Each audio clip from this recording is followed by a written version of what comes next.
What is up, you guys? My name is Marcellus, and today I look tired because I just woke up.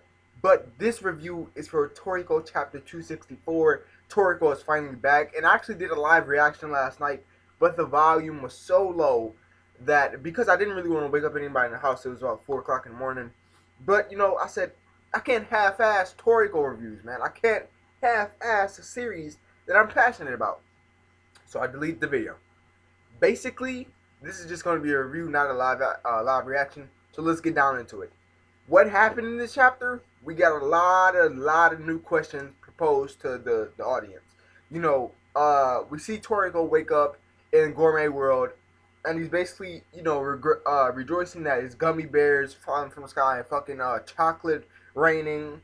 And then he goes and decides to take an egg. We see him travel to take a mountain eater egg, and that's a weird name for a fucking bird. That's a funny bird, a mountain eater. It eats fucking mountains that drop from the sky. What? Gourmet World must be crazy because that mountain wasn't thrown at Toriko. That mountain had just appeared out of anywhere. So he decides to go get an egg, and he said this should be enough to feed about 100,000 people. And that's when it clicked to me, like, why is he worried about feeding 100,000 people? And then it, kind of tied in like a puzzle. And I said, he must be getting ready to go back to human world. I'm thinking, like, what about Komatsu? So he walks back to his tree, his huge tree house, literally, a house that he lives in. He lives in a fucking tree. He threw it down the hole, and we see the egg travel and then land on top of a plethora of ingredients. Like, it's in a huge mountain of ingredients in there. And he says, that should be enough. This should be a good souvenir.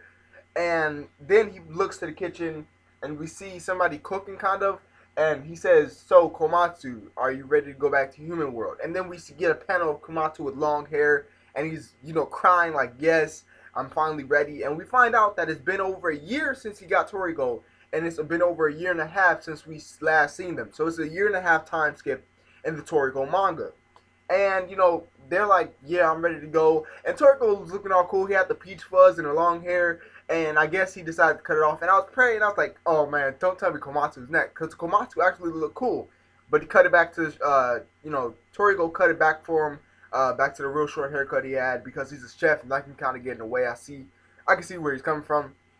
But then at the end of the chapter, Toriko, one thing he does, I don't know if it's at the end of the chapter, I believe it's towards the end. He cuts a tree, a building-sized tree, in half. Not even half. He cuts it down to the roots, and then says he's going to pick that up and carry it back to him, back to human world. And then we get a panel of human world, and we get a truck that's labeled almond cabbage. And the human world, if I must say so myself, if anybody's ever seen Fist of the North Star, it looks like the devastated cities of Fist of the North Star. And so it's driving, and it hits a bump, and a capsule falls out, and it's a food capsule. And this is labeled, almond cabbage. So now there's food capsules, and that's the end of the chapter. We don't get any more answers. I believe we're getting a flashback headed back to human world with Toriko and Komatsu, and I want to see where the other 4 heavenly kings are.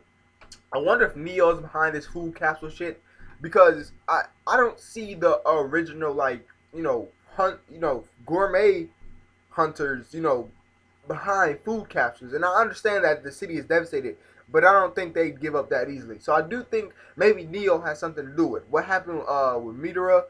Where is he at? What happened with him and Komatsu? Where's Starjun? We have so many questions that aren't, answered. And we see a panel of them, I guess, of the 4 heavenly kings at the time skip, which will be my thumbnail.